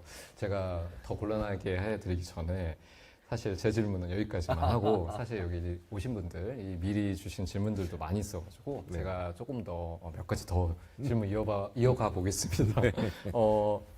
제가 이렇게 보니까 대부분 많은 분들이 젊은 분들이 고민하는 것들인 것 같아요. 예를 들어서 어떤 분이 꿈은 거창한데 꿈을 이루는 과정 중에 결국에는 이제 동기부여를 좀 잃고 꿈을 잃어버리고 결국 살아가곤 합니다. 꿈을 상실하고 싶지 않은데 왜 자꾸 이렇게 될까 이러는 거에 대한 고민이 있는 것 같아요. 하고 싶지만 자꾸 좌절하고 이런. 사실 좀 엉뚱해 보이는 얘기인데 사실 좋은 얘기들을 워낙 많이 하시니까 요즘 심리학자들이 의외로 그 수면 아까 잠시 말씀드렸던 수면에 관련된 연구 많이 하잖아요. 오랫동안 의학에서도 크게 관심 없었고 심리학에서도 크게 관심 없었던. 되게 재밌는 건 그런 연구들에 많이 처음에 등장하는 게 왜 거의 대부분의 나라에서 잘 때 자는 것도 드림이라고 하고 꾸는 것도 그다음 우리의 비전 같은 것도 드림이라고 하는 이게 거의 모든 언어가 이렇게 비슷한 그거를 하거든요. 사실 잘 때 꿈꿀 때 보면 진짜 황당하죠. 네네네. 저는 어제도 세계 정복 2번 했어요. 아니 이게 한 번은 좀비들을 물리치고 세계 정복을 하더니 이제 새벽 3시에 잠깐 깼어요. 화장실 갔다 오려고. 갔다 오고 딱 들어왔는데 이게 안 놓치고 싶어서 계속 쫙 하고 이제 되니 이제 또 이제 이게 의지대로 잠이 돼요. 이게 꿈이. 근데 요때는 이제 우주 전쟁에서 이기는 세계 정복. 교수님 지금 너무 황당해 하신다. 근데 그게 왜 이런 말씀을 드리냐면 꿈이 크잖아요, 대부분. 근데 꿈을 잃어버리는 경우가 현실의 문제에 주로 우리가 타협을 하기 때문인데 현실과 일절 타협 안 하는 게 밤에 잘 때 꾸는 꿈이잖아요. 잘 주무셔야 돼요. 네. 그러니까 뇌의 억압 기제들이 그때 고리를 풀면서 약간 민망한 꿈도 꾸지만 사실은 진짜 해보고 싶은 것들에 대한 꿈을 많이 하거든요. 그러니까 인류 역사상 진짜 어마어마한 발견들이나 위대한 문제 해결들이 자다가 갑자기 일어나가지고 해결된 경우 되게 많은데 저는 이제 앞으로 10년 동안 제일 많이 해야 되는 연구로 저희 연구실은 수면하고 있고요. 잘 주무셔야 꿈 안 잃어버립니다. 일단 이거는 분명히 해드리고 싶어요. 나머지 얘기는 다 우리 김창욱 선생이랑 김미경 선생이 다 해놨기 때문에 그저께도 창욱이 만났는데 애가 말을 너무 잘해. 꿈이 있습니까? 막 이러고 얘기를 하는데. 네, 뭐 말씀 너무 감사합니다. 제가 질문을 이렇게 많이 읽거든요, 사실. 근데 이제 하면 할수록 이거 어떻게 미리 이게 어떻게 보면 답변을 하시는 것도 있는 것 같으시고 그리고 계속 부담을 드리는 것 같아서 조금 마음이 불편한데 그래도 저는 이제 일단 제 역할을 해보겠습니다. 어떤 분들이 이런 고민을 갖고 있어요. 거의 이제 고민 상담 약간 그런 느낌입니다. 내가 지금 제대로 살고 있는지 의심이 든다. 분명 좋아하는 걸 하는 것 같고 내가 하면서 말씀하신 대로 삶을 살아가는 것 같지만 불안한 마음. 과연 내가 잘하고 있을까? 이럴 때 어떻게 하면 좋을까요? 아까도 잠시 강연 중에도 그런 언급을 좀 드리고 우리가 힘들어한다고 많이 들었는데 사실 이건 우리들도 종종 겪는 고민이잖아요. 네. 근데 왜 내적 동기 연구하는 에일리 피스바 교수가 시카고 대학에 아주 재밌는 논문을 한 몇 년 전에 써서 제가 그 논문 읽고 난 다음에 진짜 그런가 우리나라 기업이나 아니면 실제 필드에서 많이 확인을 해보면 진짜 이 사람 논문 잘 썼다, 연구 잘했다. 그게 뭐냐면 방금 전에 질문하신 것처럼 내가 진짜 제대로 열심히 하고 있잖아요. 요렇게 하고 있는데 이걸 제대로 하고 있는 게 맞는 건지 중간중간 길 잃어버리기 쉬울 때 봐야 되는 게 의외로 긍정적 롤모델 못지않게 부정적 롤모델도 만나야 되더라는 거더라고요. 그러니까 뭐냐면 긍정적 롤모델은 만약에 예를 들어서 김준영 교수님의 대학원생이 김준영 교수님처럼 되고 싶다라고 하는 건 김준영 교수님을 긍정적 롤모델로 삼고 있는 거죠. 그럼 닮고 싶어 하려고 하고 그렇게 열심히 살려고 하는 겁니다. 근데 그 과정에서 이 길을 잃었을 때 의외로 계속 긍정적 롤모델만 보면 안 되고요. 저 같은 부정적 롤모델을 왜 나를 예를 들었지 내가 그러니까 저렇게 살면 안 되겠다라는 것도 보여주는 삶들이 좀 필요한 거죠. 그러니까 이게 긍정적 롤모델과 부정적 롤모델을 계속 왔다 갔다 하면서 보면서 자기가 그 사이에서 밸런스를 잡기가 더 좋아진다는 겁니다. 앨리스 바 교수가 거기서 마지막에 이런 얘기를 써놨어요. 그러니까 세상에 가르침이 없는 사람은 없다. 예. 네가 봤을 때 아무리 후진 사람이라도 너한테는 어떤 가르침을 주는데 이게 가야 될 방향만 보여주고 갈 때는 의외로 이렇게 막막하거나 강하기 쉬울 때 그래 내가 이 길을 감으로 해서 저 부정적 롤모델이 빠져있는 저 세상에 안 들어가는 거지 라고 하는 걸 느낄 수 있는 게 꽤 있어요. 그래서 결국은 이 양쪽을 다 만나려면 그러니까 뭡니까? 내가 하고 있는 일을 아닌 다른 쪽에 있는 일 그리고 약간은 조금 더 나랑 결이 다른 사람들을 많이 만나야 되는 게 결국 답이 아닐까 싶습니다. 이거 너무 맹탕인가요? 아닙니다. 너무 훌륭한 박수가 너무 좋은 지혜라고 생각이 들었고 저도 꼭 한번 제 주변에 나쁜 부정적 롤모델이 잘 왜냐면 그리고 없어서. 교수님과 저는 지인이 너무 겹치기 때문에 네. 그럼 큰일 납니다. 네. 또 이제 이런 게 또 중요할 것 같아요. 꿈이 없는 특히 사춘기 학생들. 특히 이제 꿈이 없다기보다도 이제 방황하는 걸 수 있지만 특히 그때는 이제 요즘 뭐 여러 가지 미디어에 노출돼 있고 또는 한쪽에 아주 편향된 꿈을 꾼다든지 이런 식의 너무 지나치게 방황하면서 아무 꿈이 없이 자라는 청소년 좀 그런 세대들에게 좀 해주시고 싶은 말씀 있을까요? 제 첫째 딸이 약간 그랬었어요. 첫째 딸이 중학교 1학년 딱 들어가자마자 이제 초등학교 4학년 때 사춘기였거든요. 사춘기였는데 사춘기 때 이제 2년 동안 얘는 이제 첫째 아이와 둘째 아이의 사춘기가 좀 다른데 이제 둘째 채원이의 사춘기는 이제 아빠 괴롭히는 유형의 이제 그런 쟤랑 똑같이 생긴 인간이니까. 네. 근데 이제 첫째 시원이의 사춘기는 약간 시체놀이형. 아무것도 안 하고 무기력하게 누워 있는 거. 예. 그러니까 벽 보고 누워 있는 거 있죠. 네. 첫 번째가 더 힘들죠. 그러니까 시원이 유형이 더 힘들었어요. 근데 본인도 자기가 옛날에 그런 사춘기를 보냈다는 것에 대해서 멋쩍게 웃기는 하는데 4, 5, 6, 그러니까 4학년, 5학년 때 좀 반항하다가 6학년 때부터 본격적으로 벽을 보기 시작해서 중학교 1학년이 들어가니까 진짜로 벽에 완전 붙어버렸어요. 근데 사실 아무리 심리학자라고 해도 그때 그 추위에 뭐가 있는지 잘 모르거든요. 근데 1학년, 2학년 때 그러니까 아예 벽을 보고 있으니까 이제 특히 저는 이제 밖에 나가기라도 하는데 전업주부로서 아이를 보고 있는 엄마는 진짜 속이 다 문드러지죠. 진짜 가보면 제가 왜 넷플릭스 드라마 중에 귀신 있죠. 피 다 빨아가는. 아내가 이렇게 널브러져 있어. 피가 다 빨려가지고 이렇게 보고 바람 빠진 풍선처럼. 제가 오죽하면 저희 첫째한테 이랬다니까요. 너 나 이 여자랑 30년 살아야 돼 앞으로. 40년 이상 살 수도 있어. 너는 시집가면 그만이지만 별의별 얘기를 다 했는데 중3에서 고1 넘어갈 때까지도 그랬어요. 그러니까 이제 진짜 애간장이 타는 거죠. 중3에서 고1 넘어가면 이제 부모가 입시 모드로 들어가잖아요. 그래서 그 전까지 그래 너 하고 싶은 거 다 해라고 하는 모든 천사표 부모가 안면 몰수하고 소시오패스적으로 바뀔 때가 고등학교 1학년 들어갈 때입니다. 근데 그때도 이제 너무 벽을 보고 있으니까 제가 제 아내한테 그랬어요. 그러지 말고 한번 생각을 해보자. 우리 시원이가 140까지 살 텐데 아까 말씀드렸잖아요. 얘가 대학교 1학년이 20살에 대학 들어가든 30살에 대학 가든 무슨 상관이야. 왜 우리는 얘가 20살에 대학 들어가야 되는 것에 모든 초점을 맞추고 있는 거야. 그러니까 고등학교 1학년 들어가니까 3년밖에 안 남은 거에 애간장이 타는 거죠. 그래서 제가 6개월을 제 아내를 가스라이팅 했어요. 30살에 보내자.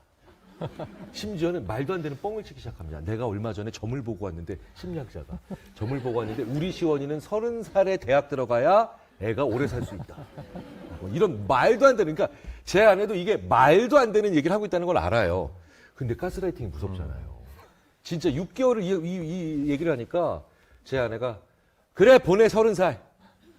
그래서 제가 그래서 그럼 28에 보낼까? 그러니까 계속 깐죽된 거예요. 왜? 20살이 지금 승부처라고 하는 인생의 고비라고 하는 데서 빨리 꺼내려고 엄마부터 꺼내주려고. 그래서 이제 합의가 다 끝나고 난 다음에 이제 시원이 방에 들어가서 제가 이랬어요. 애는 계속 법 보고 있죠. 중3에서 고1 넘어갈 때인데. 시원아, 너 언제 대학 갈 거야? 이제 여기까지 들으면 이제 벌써 애가 여기서 이제 끌어오르는 게 느껴지죠. 28에 갈 거야, 30살에 갈 거야. 엄마 아빠 지금 싸우고 있거든? 네가 좀 결정을 내줘야 되겠다. 엄마는 28에 가야 된대. 아빠는 30살이야. 애가 돌아섰어요. 처음으로 돌아섰어요. 3년 만에. 이거 뭔 얘기인가 해가지고 에? 하고 돌아섰죠. 어우 진짜 보여주셔서 감사합니다. 제가 이 정도였는데 제가 아이한테 한 2, 3분 더 얘기를 했죠. 아니 생각해봐. 아빠는 너 20살에 절대 대학 못 보내. 30살, 28. 지금 우리 집안에 엄마 아빠 지금 의견 갈리고 있거든. 너는 28에 갈 거야, 30에 갈 거야. 지금 중3인 애한테 28이라는 거는 100만 년 같은 시간이 지난 흐름 뒤죠. 애가 그날 처음 얘기했어요. 아빠 저 그러면 미술 할게요. 이게 제 인생에서 2010년 이후에 제일 충격받은 일인데요. 아이가 중학교 1학년 들어가자마자 미술이 너무너무 좋았고 흥미를 가져보고 호기심을 가졌는데 이미 대부분의 아이들이 입시, 고등학교 예고 가려고 하는 입시를 초등학교 4, 5학년 때부터 하는 거예요. 그러니까 제 아이가 앓은 거예요. 그래서 늦었다고 생각한 거예요. 중1이. 예. 140까지 사례가. 그러니까 제가 이게 얼마나 억장 무너지는 소리고 창피하고 민망한 얘기입니까? 제가 꽤 이후로도 3, 4년 동안 이 얘기를 대중 앞에서든 동료 심리학자들 앞에서 못 꺼냈어요. 너무 미안하고 창피하고 그래서. 시간이 많아요. 시간이 없다라고 생각하잖아요. 아이들은 자기가 하루에도 몇 번씩 나오는 호기심을 다 무시합니다. 그러면 안 보이게 돼 있어요, 당연히. 그래서 제가 그날부로 시간은 좀 먹어. 무슨 얘기냐? 시간 진짜 많다고. 예. 세상에 제일 낭비해도 되는 게 시간이야.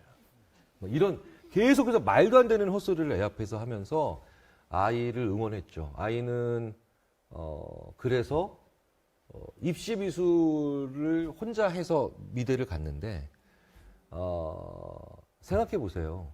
세상에 수많은 부모님들과 우리 친구들이 시간이 모자르다고 생각해서 이젠 시간이 얼마 안 남았다고 생각해서 늦었다고 생각해서 자기한테 나오는 일상생활의 수많은 호기심을 다 그냥 지나치고 사는 거거든요. 시간 많습니다. 갈 길 길고 시간 많고 여유 있고 남는 건 시간밖에 없다. 이런 얘기를 서로 장난스럽게 좀 해보시는 거 되게 필요해요. 그러면 알아서 고개 들고 나옵니다. 예, 요것들이 고개 들고 나오니까 한번 해보시면 어떨까 싶어요.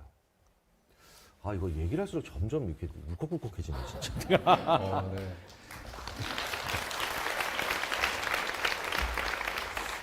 굉장히 진정성 있는 답변을 하고 계셔서 더 그런 것 같아요. 이제 집안을 팔아가지고. 그렇죠. 사실은 진정성이라고 제가 포장을 했는데 그만큼 또 청중분들이 감동을 받고 계신 것 같습니다.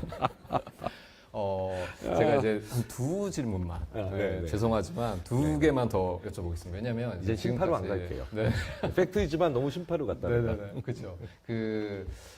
젊은 분들 그리고 더 어린 세대 그런 질문도 했지만 조금 더 이제 우리가 앞으로 140살까지 살아야 되니까 그 일을 하면서도 이제 중고 신입으로 취업을 또 준비하는 분들이 있습니다. 왜냐면 새로 이제 개발도 하고 뭐 말씀하셨던 대로 어떤 좋아하는 것도 바꿀 수도 있고.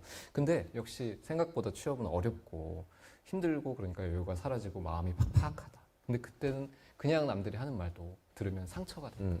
이럴 때 좀 자기 자신을 좀 보호하고 그래서 저희들이 자주 하는 그런 자존감도 좀 이렇게 지키면서 그렇게 좀 계속 잘 살아가는 방법이 있을까요?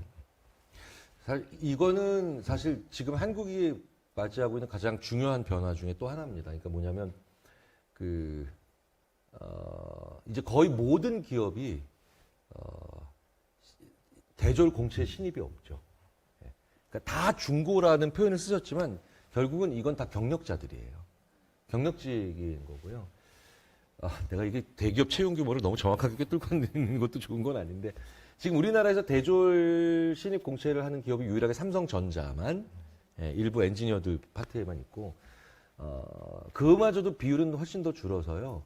지금 거의 모든 기업들이 경력직 입사자가 60에서 70%는 대부분 다 그리고 있고요. 심지어 예를 들어서 약간 IT 쪽은 거의 90% 정도 그렇게 보이죠. 그런데 이제 그 지원하는 분들은 자기를 중고신인이라고 보통 많이 얘기를 하는데 나이가 많은 사람들이라고 자기를 일단 얘기하시는 거잖아요. 근데 나이가 많은 사람이 새내기의 자격으로 어떤 곳에 처음 들어갔을 때 그때 많이 하려고 하는 실수들이 뭐냐면 그 조직의 약점을 보완하려고 하는 일들을 많이 하세요. 예. 근데 이 경력직 사원 연구들을 많이 해보거나 나이가 많은데 심지어는 나보다 나이가 어린 그 상사가 있는 곳에 들어가는 경우, 이런 경우는 대부분 이게 좋은 결과를 못 만들어냅니다. 그럼 자꾸 다른 데랑 비교하게 되고 이전이랑 비교하게 되거든요. 그럼 어떻게 해야 되는가 이렇게 연구들을 보면 그 조직에 있는 기존의 멤버들도 잘 모르고 있는 그 조직의 장점을 내가 발굴하는 게 훨씬 더 좋은, 나의 롤을 부여받기가 좋다는 거죠.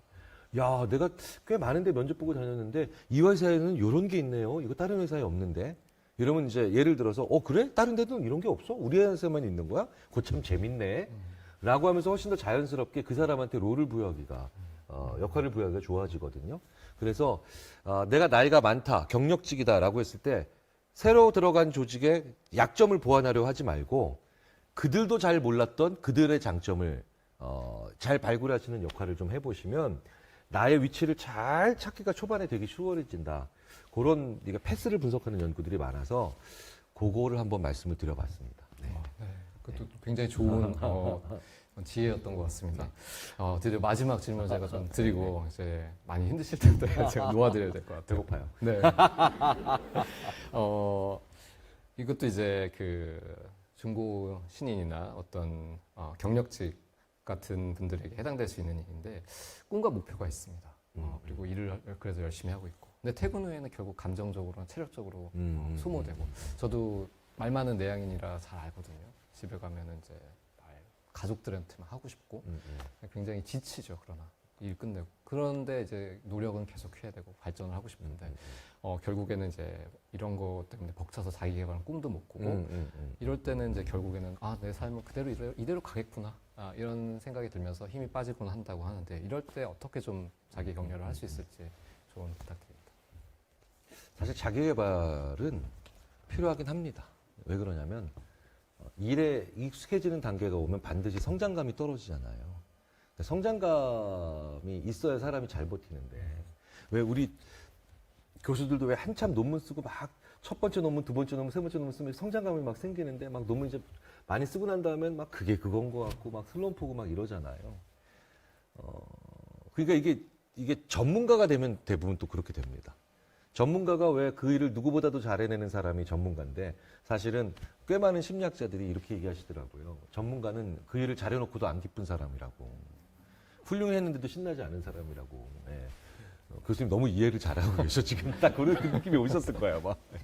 근데 그때 약간 다른 곳에서 자기의 또 다른 개발이 있어야 되긴 분명한데 문제는 전문가니까 이 자기 개발의 사이즈가 너무 덩어리가 커져서 여기서 너무 빠른 시간 내에 전문가가 되려고 크기를 키우시더라는 거죠. 근데 잘게 썰어서 아주 작은 수준, 아주 초보적인 수준에서 작은 수준의 작은 행동들을 하시는 게 더 낫다라는 겁니다. 한 분야의 전문가가 다른 분야에서 전문가가 될 때 제일 큰 걸림돌이 바로 뭐냐? 내가 이 분야에서 실제로 전문가가 되겠다라고 생각을 한다는 거예요. 근데 초보자의 기간을 만끽하고 계셔야 오히려 여기서의 성장감이 전문가의 지친다는 느낌을 약간 완화시켜 주거든요. 그래서 약간 좀 더 실제적으로 얘기하자면 붓글씨 하루에 절대 10분 이상 하지 않기. 그 다음에 뭐 퀼트 절대 5분 이상 하지 않기. 그러니까 되게 재밌는 건 전문가는 붓글씨를 새로운 취미로 해서 성장을 하시려고 하잖아요. 그럼 하루에 붓글씨 무조건 2시간 이상 하기. 그죠. 1시간 이상 테니스 치기 이렇게 하시거든요. 아니죠. 절대 그 이상 하지 않기. 작게 잡으셔서 약간 왜 그런 거 있잖아요. 에피타이저 먹는 느낌으로 그 자기 개발하시는 게 훨씬 더 동력을 잘 받으실 겁니다. 저 그래서 하루에 한 글자씩 썼어요, 붓글씨. 진짜 한 글자씩. 이게 너무나도 하고 싶어져. 찍으니까 한자를 쓰고 싶어서 내일 하루 종일 기다려지고요. 한자를 쓰니까 민자를 세 번째 날에 너무 잘 쓰고 싶어서 하루 종일 설레했는데 진짜 무슨 약간 바보 같은 일이지만 재밌어요. 해보시면. 네. 죄송합니다. 좀 답변이.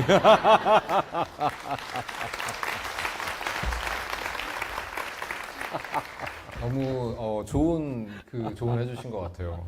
너무 공감 가는 말이었고 저도 새로운 동력이 필요한데 저도 조금씩 아주 작은 것만 실천해 보면서 새롭게 절대 많이 하지 네, 알겠습니다. 저도 전문가의 그 오류에 종종 빠지곤 합니다. 네. 교수님 오늘 너무 좋은 강연을 긴 시간 동안 해주시고 이게 굉장히 많은 질문들이 사실 정말로 사전에 이게 보여드리지 않고 즉석에서 했는데 이렇게 답변을 너무 잘해주셔가지고 아쉽지만 여기서 마무리를 해야 될 것 같습니다. 그래서 2024 인문웨이브 2회차 강연 여기서 마무리하도록 하겠습니다. 교수님 감사합니다. 감사합니다. 네. 감사합니다. 감사합니다. 문 가져가요.